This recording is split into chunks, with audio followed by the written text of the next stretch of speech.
Hello વિદ્યાર્થી મિત્રો, good morning. છેલ્લે આપણે એક્ઝામ પછીનો આ પહેલો વિડીયો બરોબર. દરેક વિદ્યાર્થીઓની એક્ઝામ છે એ સારી ગઈ છે. ગઈકાલે છે ઘણા બધા લોકો છે પેપર છે દેવા આવેલા. હવે આગળ તો કે થોડીક આગળની વાત કરીએ તો આપણે એક્ઝામ પહેલા જે ચેપ્ટર ચાલેલા તો કે 1 થી લઈ 12 સુધી જેમાં આપણે એક 11મું ચેપ્ટર રચના એ બાકી રાખેલું છે. બાકી 1 થી 12 છે આપણે પૂરા થઈ ગયેલા. એની અંદર એક 11મું ચેપ્ટર એટલે કે રચના બરોબર. એ ચેપ્ટર આપણે તો કે સ્કૂલ ખુલે ત્યારે આપણે લેવાની છે એ વાત હતી બરોબર. અને તમને ન્યૂઝ તો બધાને મળી ગયા છે કે ભાઈ આપણે 15 તારીખથી છે આપણે સ્કૂલ છે એ પાછી રેગ્યુલર છે એ ચાલુ થાય છે. તો આપણે ત્યાં સુધીમાં રચના ત્યારે આપણે લઈશું. એટલે કે આપણે 1 થી 12 જેમાં 11મું ચેપ્ટર એક બાકી છે.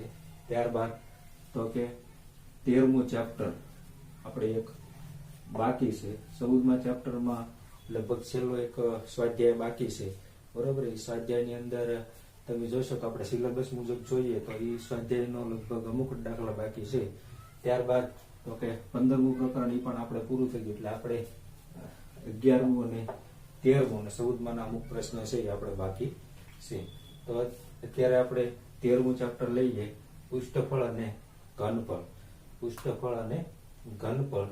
ત્યારબાદ 11મું છે આપણે સ્કૂલ ચાલુ થાય આમાંથી જે બાકી હોય એ અને 11મું ચેપ્ટર આપણે સ્કૂલની અંદર પાછા છે એનો અભ્યાસ કરીશું. તો અહીંયા આપણે 13મા ચેપ્ટરની વાત કરીએ તો દરેક ચેપ્ટરની અંદર જ્યારે નવું ચેપ્ટર હોય છે ત્યારે તમને દર વખતે છે એ લખાવું છું કે તમારે અભ્યાસક્રમની અંદર ધોરણ 10 ની અંદર બોર્ડમાં કયા કયા પ્રશ્ન છે એ પૂછાવાના, એટલે કે કયા કયા પ્રશ્ન છે એ અભ્યાસક્રમની અંદર રાખેલા છે. તો આપણે ચેપ્ટર નંબર 13 પુષ્ઠફળ અને ઘનફળ એની અંદર જો તો આ આખો ભાગ છે એ તમારે કરવાનો છે ને આ આખો ભાગ છે એ અભ્યાસક્રમમાંથી બાદ કરેલો છે એટલે એ આપણે રાખવાનો નથી. તો જોઈએ તો કે પ્રસ્તાવના તો દરેક વખતે હોય જ છે. ત્યારબાદ બીજું તો કે સંયોજિત ઘન પદાર્થનું કુલ પુષ્ઠફળ.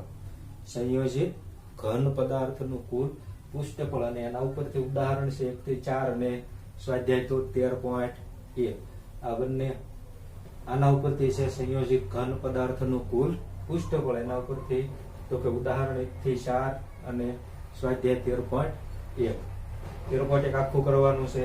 ત્યારબાદ તો કે સંયોજિત ઘન પદાર્થનું ઘનફળ. આપણે ચેપ્ટરનું નામ શું છે? પુષ્ઠફળ અને ઘનફળ. તો શરૂઆતમાં તો કે પુષ્ઠફળ, પછી તો કે સંયોજિત પદાર્થનું ઘનફળ. એક સ્વાધ્યાય પુષ્ઠફળ ઉપરથી છે અને એક સ્વાધ્યાય તો કે ઘનફળ ઉપરથી છે. પહેલામાં 4 ઉદાહરણ છે, બીજાની અંદર કેટલા ઉદાહરણ છે? તો કે 5 અને 6, એટલે કે આની અંદર 2 ઉદાહરણ છે. હવે જે વસ્તુ નથી કરવાની તે જોઈ લઈએ. તો કે એક ઘન આકારનું બીજા ઘન આકારમાં રૂપાંતર, એટલે કે એક ઘન આકાર હોય, ધારો કે કોઈ સમઘન હોય એનું શંકુમાં રૂપાંતર, અથવા તો એક ઘન આકાર ધારો કે ગોલક હોય એનું શંકુમાં રૂપાંતર, નળાકાર હોય એનું ગોલકમાં રૂપાંતર. એટલે કે એક ઘન આકારનું બીજા ઘન આકારમાં રૂપાંતર, એટલે કે જે અઘરા પ્રશ્ન હતા એ કેવા કર્યા છે એને તો કે અભ્યાસક્રમમાંથી કાઢી નાખ્યા છે. નાના ઉપરથી તો કે ઉદાહરણ 7 થી લઈ 11 સુધી કરવાના નથી. અને ત્યારબાદ તો કે સ્વાધ્યાય 13.3 એ પણ આખો કરવાનો નથી. આ 2 ટોપિક કરવાના છે, સંયોજિત ઘન પદાર્થનું કુલ પુષ્ઠફળ અને સંયોજિત ઘન પદાર્થનું ઘનફળ. બંનેનો એક એક સ્વાધ્યાય છે અને બંનેના ઉદાહરણ છે. પછી એક ટોપિક આવડો આ કુલ આ ચેપ્ટરની અંદર 4 ટોપિક છે, 1, 2, 3 અને શંકુનો આડછેદ. કુલ 4 ટોપિકમાંથી 2 ટોપિક કરવાના છે અને 2 ટોપિક કરવાના નથી. એમાંથી એક ઘન આકારનું બીજા ઘન આકારમાં રૂપાંતરિત આપણે કરવાનું નથી. એના ઉપરથી ઉદાહરણ પણ આપણે કરવાના નથી અને સ્વાધ્યાય પણ 13.3 આખો કરવાનો નથી. ત્યારબાદ શંકુનો આડછેદ તો એ પણ આપણે કરવાના નથી. આખો સ્વાધ્યાય છે બાદ કરેલો છે. એના ઉપરથી ઉદાહરણ 12, 13 અને 14 તો આ એક ઉદાહરણ કરવાના નથી. અને સ્વાધ્યાય 13.4 આખું કરવાનું નથી. એટલે આ ભાગ છે તમારે કરવાનો છે. સ્વાધ્યાય 13.1 અને 13.2 ઉદાહરણ 1 થી 7 અને ઉદાહરણ 5, 6. બાકીની વસ્તુ તમારે છે કરવાની નથી. આ ચેપ્ટર બુક બનાવતા હોય અથવા તો બુકની અંદર આ પેજ અલગથી આગળની સાઈડ છે લગાવી દેવું, અથવા તો તમે બુકની અંદર ખૂણામાં સાઈડમાં નાનું અમથું સોફ્ટવેર બનાવી અને પણ લખી નાખવાનું, એટલે તમને ખ્યાલ આવે કે આ ચેપ્ટરમાંથી કઈ કઈ વસ્તુ કરવાની છે અને કઈ કઈ વસ્તુ છે એ બાદ કરેલી છે. હવે આગળ પ્રસ્તાવનાની અંદર જઈએ તો ઘનફળ અને પુષ્ઠફળ, બરોબર, એની આપણે વાત કરીએ તો પ્રસ્તાવનાની અંદર પુષ્ઠફળ અને ઘનફળ એમાં તો કે અલગ અલગ આકાર ધરાવતા બધા પદાર્થો હોય છે. ધારો કે આપણે પહેલા કહીએ તો કે સમઘન, બરોબર, સમઘન છે, પછી નળાકાર છે, પછી ગોલક છે અને શંકુ. તો આવા આકારના તો કે એના પુષ્ઠફળ અને ઘનફળ છે એ નીકળતા હોય છે. તો એ જે આકાર છે એ આખો તમારે સમજવાનો, એના ઉપરથી તો કે તમારે છે સૂત્ર પાકા કરવાના રહેશે, બરોબર, ક્યારે ઘનફળ આવે અને ક્યારે છે એ પુષ્ઠફળ આવે. સૂત્ર તમને આવડતા હશે તો આ ચેપ્ટર અઘરું લાગશે નહીં, બરોબર. આપણે જે આગળનું ચેપ્ટર જે ક્ષેત્રફળ વાળું જોયું હતું એ મુજબ જ છે, પણ અહીંયા આપણે ક્ષેત્રફળની જગ્યાએ શું આવશે તો કે પુષ્ઠફળ અને ઘનફળ. એટલે આગળના ચેપ્ટરની ઘોડે આની અંદર પણ તમારે સૂત્ર છે એ પાકા કરવાના રહેશે. તો અહીંયા હું એક આકાર છે એ લખતો જાઉં છું ને એને લખતું તો કે સૂત્ર લખતો જાઉં છું. તો પહેલો આકાર સમજીએ તો કે સમઘન.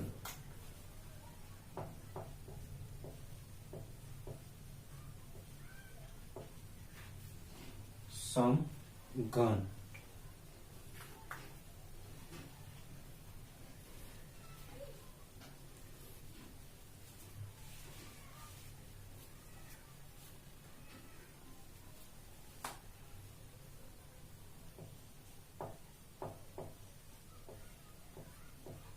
પેલો પદાર્થ લઈએ તો સમઘન. એની આકૃતિ દોરવાનો પ્રયાસ કરું તો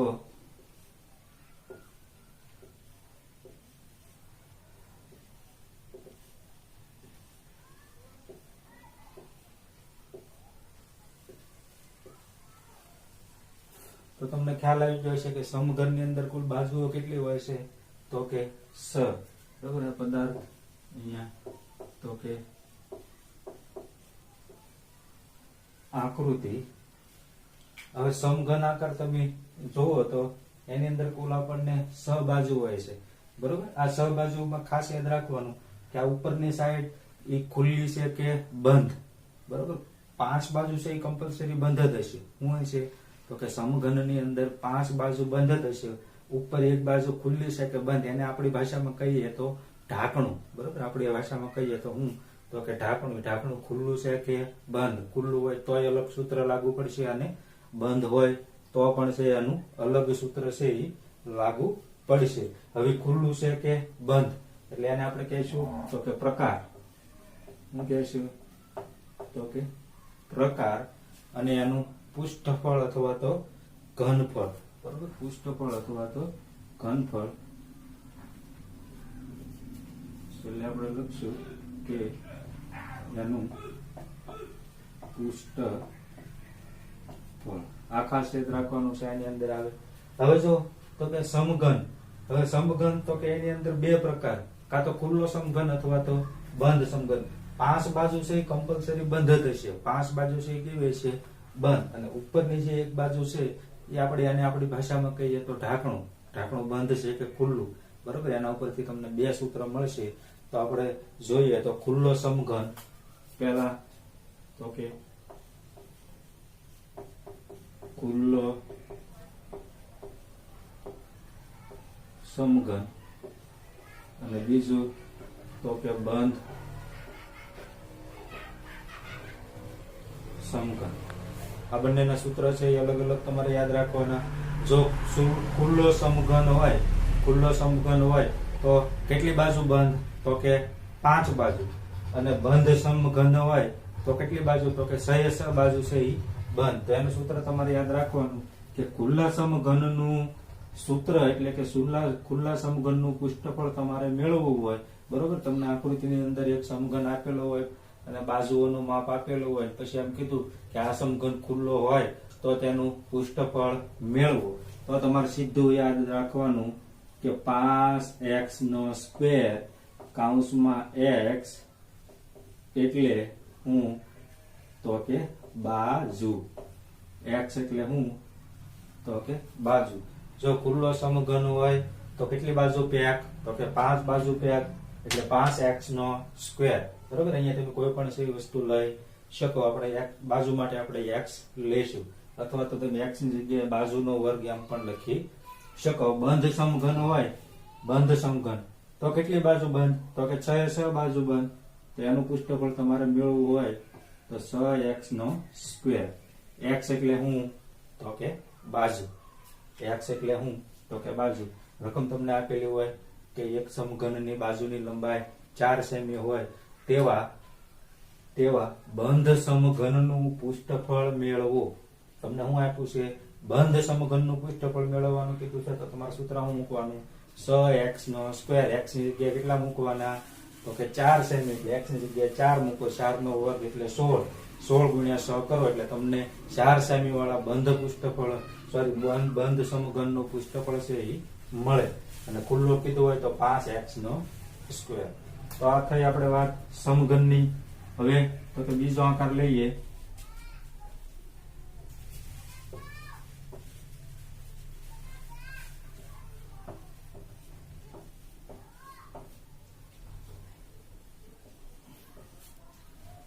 સમઘન પછી લઈએ આપણે તો કે નળાકાર. બીજો આકાર લઈએ તો કે નળાકાર.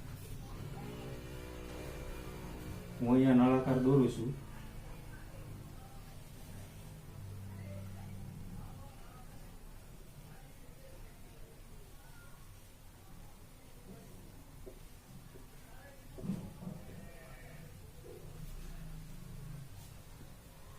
હવે જો આની અંદર તો કે એની અંદર પણ તમને બે પ્રકાર પડશે. સોરી, આકૃતિ પેલા દોરાઈ ગઈ.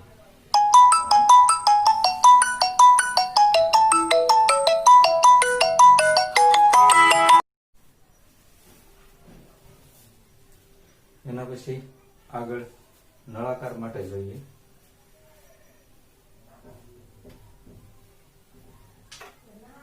નળાકારની આકૃતિ અહીંયા દોરું છું.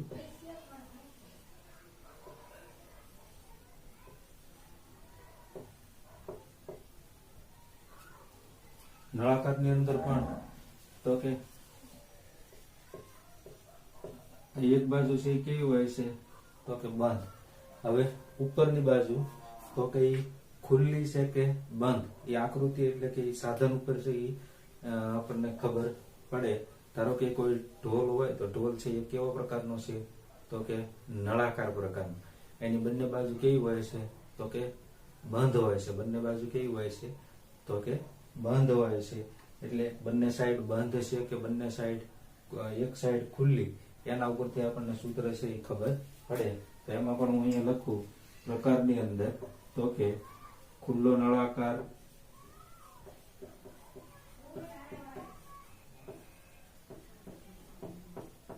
ખુલ્લો નળાકાર અને બીજું તો કે બંધ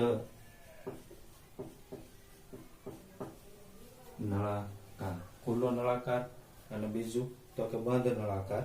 તો ખુલ્લા નળાકારની અંદર જોઈએ તો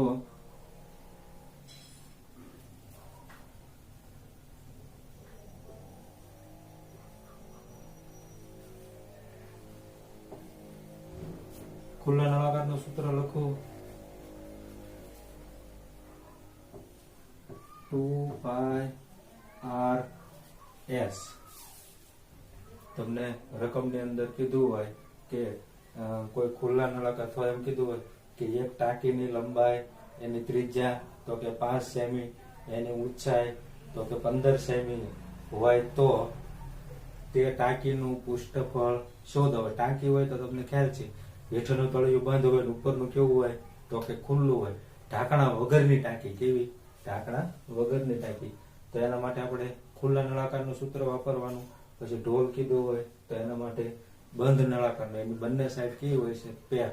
અને ટાંકીની ઉપરની સાઈડ કેવી હોય છે? તો કે ખુલ્લી, તો ટાંકી માટે તો કે 2πr/s, એટલે કે આને r કહેવાય ત્રિજ્યા, અને શું કહેવાય તો કે r, અને આ જે વચ્ચેનો ભાગ છે એને ઊંચાઈ કહેવાય. બરોબર, અહીંયા બાજુમાં લખું કે r બરાબર ત્રિજ્યા અને s એટલે તો કે ઊંચાઈ. હવે તો કે બંધ નળાકાર માટે, તો બંધ નળાકાર માટે તમારે યાદ રાખવાનું કે 2πr કૌંસમાં r વત્તા s, 2πr કૌંસમાં r વત્તા s. r એટલે ત્રિજ્યા, s એટલે ઊંચાઈ. આ હતું તો કે નળાકાર માટે. એના પછી તો કે આગળ જઈએ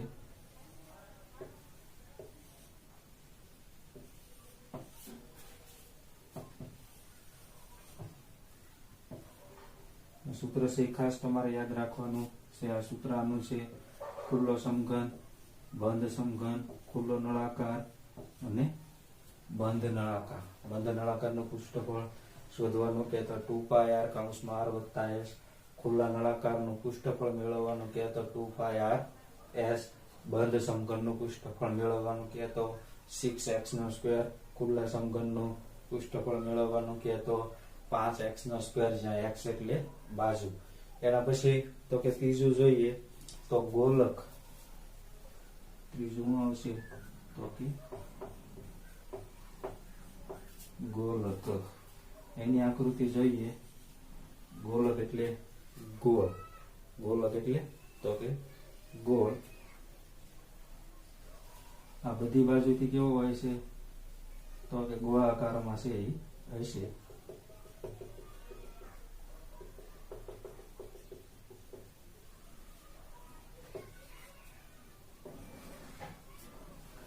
હવે ગોલકની અંદર જોઈશું તો ગોલકની અંદર બંધ કે ખુલ્લો એવું કઈ આવશે નહીં. આખું કેવું હશે તો કે વર્તુળાકાર. એની અંદર તો કે બંધ ગોલક કે ખુલ્લો ગોળક એવું આવે નહીં.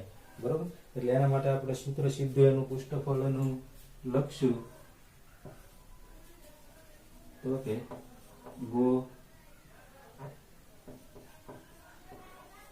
ગોલકનું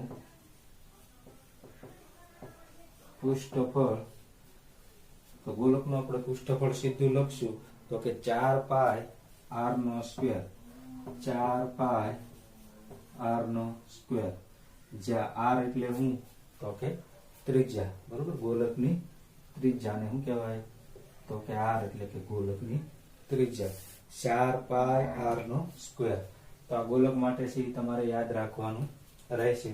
આગળના બીજા બે આકારો બાકી છે, જોઈ લઈએ. તો કે આના પછી આમાં જોઈ લઈએ તો કે અર્ધગોલક. આના પછી શું આવશે તો કે અર્ધગોલક.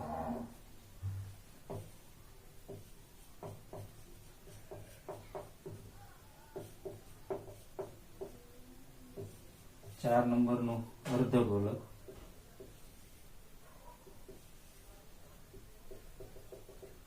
અર્ધગોલક છે આવા પ્રકારનું હોય છે. એની અંદર પાછું અર્ધગોલકની અંદર આકૃતિની અંદર તમે જોશો તો એની અંદર બંધ અને ખુલ્લું આવશે. હેઠળનું જે તળિયું હોય એ બંધ છે કે ખુલ્લું તમે જોશો.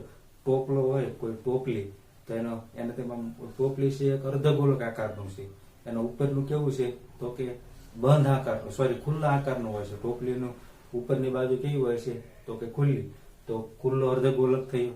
ત્યારબાદ તમે આપણે ઢોલની સાથે સાથે ઓલું આપણે તગારા જેવું ડબલા સાઈડ આવે, બરોબર, એનો ઢોલક કહીએ આપણે. તેનું ઉપરનું પડ કેવું હોય છે તો કે બંધ આકારનું હોય છે. એટલે કે આ જે તળિયું બંધ છે કે ખુલ્લું એના ઉપર આધાર રાખે. એટલે એની અંદર પાછા બે પ્રકાર આવશે કે બંધ ખુલ્લું અર્ધગોલક, ખુલ્લું અર્ધગોલક, અને બીજું તો કે બંધ અર્ધગોલક. ખુલ્લો અર્ધગોલક અને બંધ અર્ધગોલક. હવે જો આપણા ગોલકનું પૃષ્ઠફળ કેટલું થાય તો કે 2 પાય આર. હવે એનું અડધું કરી નાખો તો અર્ધ ગોલકનું થાય, એટલે કે 2 પાય આર નો સ્ક્વેર. 2 પાય આર નો સ્ક્વેર. આખા ગોલકનું પૃષ્ઠફળ કેટલું થાય? 4 પાય આર સ્ક્વેર.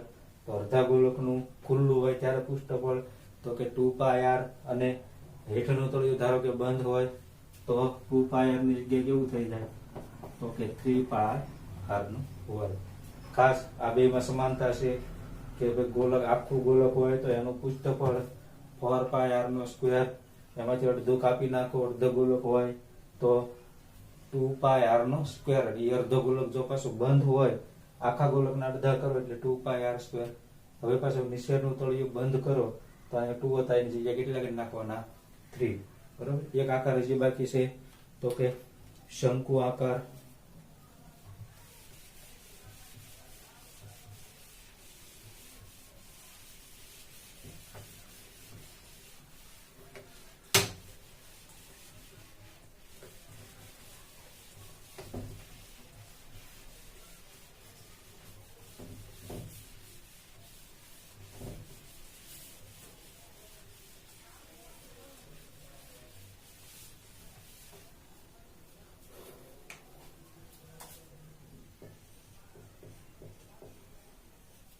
શંકુ આકાર એની આકૃતિ દોરો.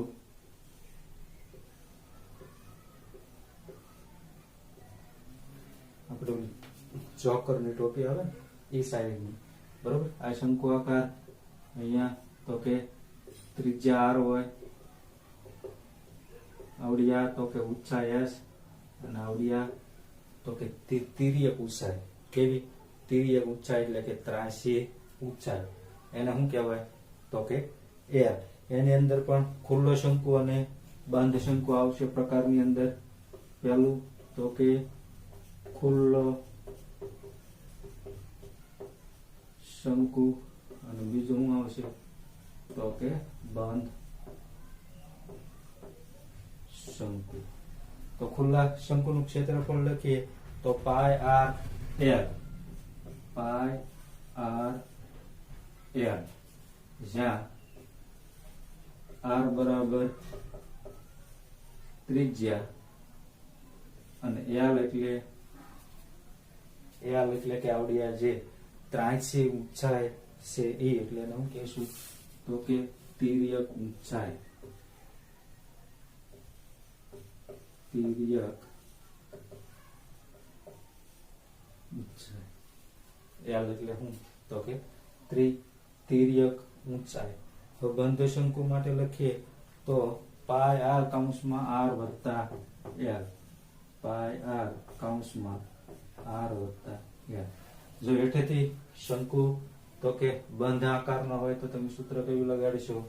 પાય આર કૌંસમાં આર વત્તા એલ. અને ખુલ્લા શંકુ માટે તો કે પાય આર એલ.